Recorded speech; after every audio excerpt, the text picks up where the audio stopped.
ស្ដីអ្នកទាំងអស់គ្នាខ្ញុំចូលថូកាមីនៅថ្ងៃនេះយើងនឹងមកបន្តសាច់រឿងរបស់យើងទៀត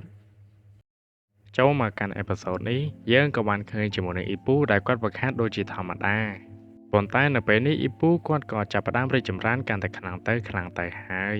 នៅពេលហ្នឹងលោកតាគាត់ក៏បានធ្វើដំណើរមកដល់ហើយគាត់ក៏បានយកជាមួយនឹងក្រដាសប្រកួតមួយយកមកឲ្យអ៊ីពូមើលផងដែរដោយវាគឺជាក្រដាសដែលយើងប្រកួតយកជើងឯកហើយអ៊ីពូគាត់ក៏មានអវត្តមាននៅក្នុងនឹងដូចគ្នា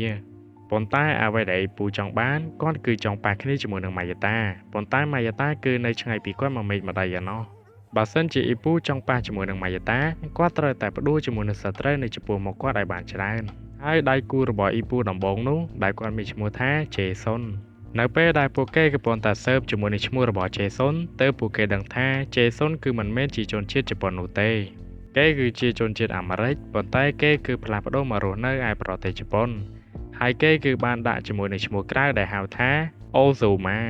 ប៉ុន្តែឈ្មោះស៊ីនរបស់គាត់នឹងគឺឈ្មោះថាជេសុនហើយគាត់រាល់ថ្ងៃគឺរស់នៅឯជនបទដែលមានឈ្មោះថាភូមីកាវ៉ាប៉ុន្តែអ្វីដែលធ្វើឲ្យអ៊ីពូកាន់តែភ្ញាក់ផ្អើលទៀតនោះដោយសារតែជេសុនគឺគាត់ឡើងប្រកួត3ដងហើយគាត់គឺអាចផ្ដួលគូប្រកួតរបស់គាត់ស្លាប់ទាំង3ដងតែម្ដងហើយហ្វូជីមីគាត់ក៏បាននិយាយប្រាប់ទៅកាន់អ៊ីពូថាមិនថាអ៊ីពូគិតទៅលើជេសុនយ៉ាងណានោះទេប៉ុន្តែគ្រាន់តែដឹងថាជេសុនគឺជាមនុស្សខ្លាំងទៅបានហើយ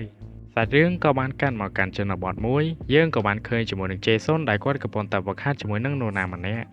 ហើយកម្លាំងដៃរបស់ជេសុនគឺមិនធម្មតានោះទេគឺគាត់វាយគេឡើងឈាមច្រមុះតែម្ដងប៉ុន្តែអ្វីដែលចម្លែកហ្នឹងគាត់គឺជាមនុស្សម្នាក់ដែលរុះរាយខ្លាំងមែនទែនហើយគាត់ថែមទាំងបារម្ភនៅសុវត្ថិភាពគូប្រកួតរបស់គាត់ផងដែរហើយគាត់ក៏ជាមនុស្សម្នាក់ដែលសុភាពហើយនឹងមានសុជីវធម៌ផងដែរពេលដែលគាត់វឹកហាត់រួចហើយគាត់ក៏បានអរគុណគេផងដែរ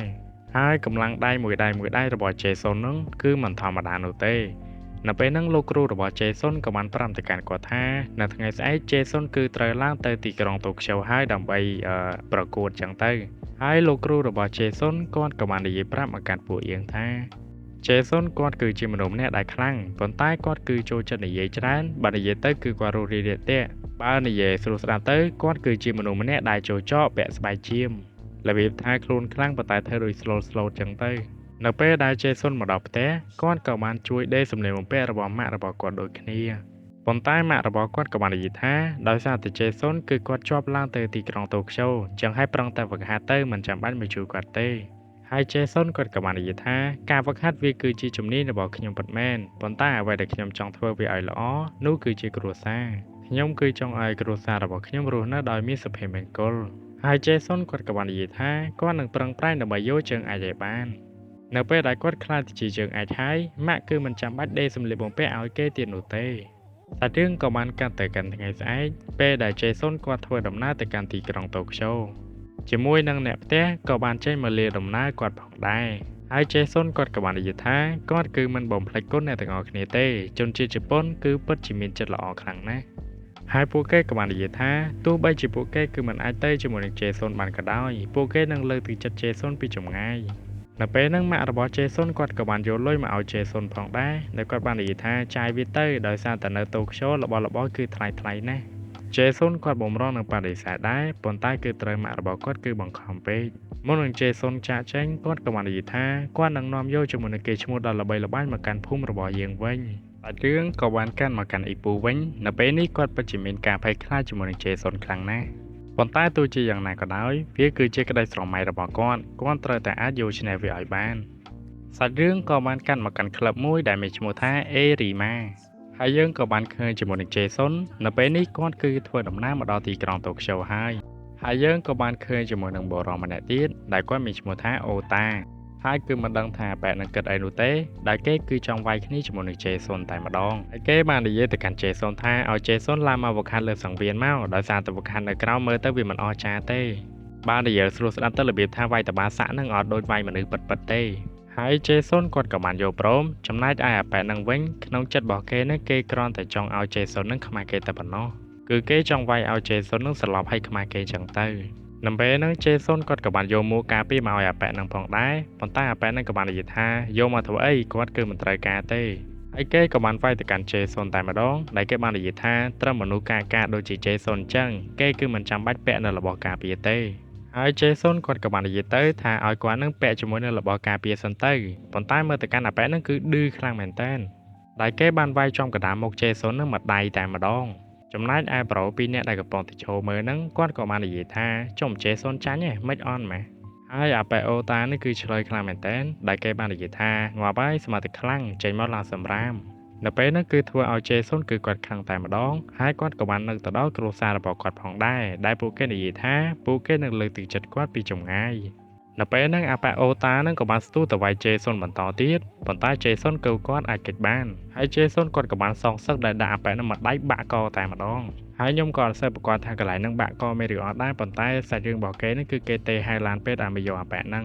សាច់រឿងក៏បានកាន់មកកាន់លោកតាហើយនឹងលោកគ្រូគ្រប់គ្រងវិញ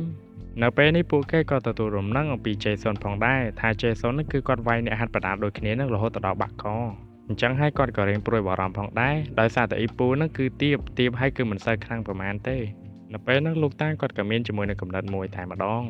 ដែលលោកតាគាត់នឹងឲ្យអ៊ីពូវឹកហាត់ជាមួយនឹងតាកាមូរ៉ាដោយសារតែកណ្ដាប់ដៃរបស់តាកាមូរ៉ាហ្នឹងគឺប្រហាក់ប្រហែលជាមួយនឹង Jason ដែរប៉ុន្តែបើសិនជាយកតាកាមូរ៉ាទៅប្រៀបធៀបជាមួយនឹង Jason គឺមិនអាចយកឈ្នះតាកាមូរ៉ាបានទេនៅពេលដែលអ៊ីពូឡើងទៅមិនតាន់ដឹងអីផងគាត់ក៏ត្រូវស៊ីមួយដៃរបស់តាកាមូរ៉ាបាត់ទៅហើយលោកតាគាត់ក៏បាននិយាយប្រាប់អ៊ីពូផងដែរថា Jason ហ្នឹងគឺគាត់នឹងអាសាចូលចិត្តវាយមុខនិយាយទៅគឺគាត់អត់ប្រើក្តាប់ដៃរបស់គាត់វាយមកកាន់ឆ្អឹងជនីឬក៏កន្លែងផ្សេងទេគោលដៅរបស់គាត់គឺមានតែមួយគត់គឺវាយសម្ដៅទៅកាន់មុខរបស់យើងនឹងឯងចឹងទៅគឺគាត់ចង់ឲ្យអ៊ីពូហ្នឹងហាត់ជាមួយនឹងការអោនឬការកិច្ចហ្នឹងបើសិនជាអ៊ីពូអាចកិច្ចឬអាចអោនអំពីក្តាប់ដៃរបស់ Jason បាននោះគាត់នឹងអាចយកឈ្នះ Jason បានហើយដំបូងអ៊ីពូនឹងគាត់មានអារម្មណ៍ថារៀងភ័យខ្លាចដែរប៉ុន្តែពេលដែលគាត់នឹកឃើញពេលដែលគាត់បាននិយាយគ្នាជាមួយនឹងម៉ាយ៉ាតាគាត់បដិញ្ញាចិត្តថាគាត់នឹងធ្វើវាឲ្យបានតែរឿងក៏បានកាត់ពេលដែលអ៊ីពូត្រឡប់មកផ្ទះវិញយើងមើលទៅកាន់មុខរបស់គាត់ទៅគឺប៉ោងតែម្ដងនៅពេលហ្នឹងអ៊ីពូគាត់ក៏បានដើរកាត់ជាមួយនឹងកន្លែងដែលគេហាត់ប្រាណផងដែររួចគាត់ក៏បានគិតថាកន្លែងនេះហើយវាគឺជាកន្លែងដែលគាត់ត្រូវតែអនុវត្តប៉ុន្តែនៅពេលដែលគាត់កិច្ចហ្នឹងដែលធ្វើឲ្យគាត់គឺបុកក្បាលតែម្ដងប៉ុន្តែគាត់គឺមិនតន់ចោះចាញ់នោះទេដែលគាត់បាននិយាយថាបើសិនជាគាត់វឹកហាត់វាម្ដងហើយម្ដងទៀតប្រហែលជាវាជោគជ័យហើយថ្ងៃបន្ទាប់អ៊ីពូនៅតែវឹកហាត់ជាមួយនឹងតាកាមូរ៉ាដដែលប៉ុន្តែយើងពិតជាដឹងហើយថាកណ្ដាប់ដៃរបស់តាកាមូរ៉ាគឺមិនស្រាលនោះទេបន្ទាប់ពីវឹកហាត់ជាមួយនឹងតាកាមូរ៉ារួចហើយពេលដែលអ៊ីពូត្រឡប់មកផ្ទះគាត់នៅតែវឹកហាត់កិច្ចឆ្វេងកិច្ចស្ដាំដដែលទោះជាគាត់បោកក្បាលប្រមាណដងក៏ដោយដែលគាត់នៅតែនិយាយថាគាត់នឹងធ្វើវាឲ្យបានសម្រេចសាច់រឿងក៏បានកាន់មកកាន់ Jason បន្តិចនៅពេលដែលគាត់កំពុងតែរត់ហាត់ប្រាណហ្នឹងគាត់ក៏បាននិយាយថានៅពេលដែលគាត់ចូលមកកាន់ប្រទេសជប៉ុននេះជាលើកដំបូងគាត់ពិតជាឯកាខ្លាំងណាស់ប៉ុន្តែនៅពេលដែលគាត់បានស្គាល់ជាមួយនឹងក្លឹបប្រដាល់មួយនៅជនបទពេលដែលគាត់បានស្គាល់ពួកគេគាត់ពិតជាមានអារម្មណ៍ថាកក់ក្ដៅខ្លាំងមែនតើ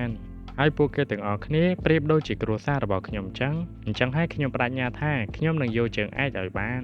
សាច់រឿងក៏បានកាន់មកកាន់អ៊ីពូវិញនៅពេលនេះគឺគាត់អាចគេចឆ្វេងគេចស្ដាំបានគ្រប់ជំហានហើយសាច់រឿងក៏បានកាន់មកកាន់ថ្ងៃស្អែកពេលដែលអ៊ីពូកំពុងតែវឹកហាត់ជាមួយនឹងតាកាមូរ៉ានៅពេលហ្នឹងអ៊ីពូគាត់គឺអាចគេចអំពីកណ្ដាប់ដៃរបស់តាកាមូរ៉ាបានដែលធ្វើឲ្យលោកតាពិតជាមានការសប្បាយជាខ្លាំងនៅពេលដែលអ៊ីពូបំរុងនឹងតដៃទៅកាន់តាកាមូរ៉ាវិញគាត់ក៏ត្រូវបានតាកាមូរ៉ាដាក់គាត់មួយដៃគប់តែម្ដងហើយលោកតាគាត់ក៏បានគិតនៅក្នុងចិត្តថាអ៊ីពូប្រហែលជាខិតខំប្រឹងប្រែងខ្លាំងណាស់គាត់គឺអាចធ្វើវាបានដោយរយៈពេលដ៏ខ្លី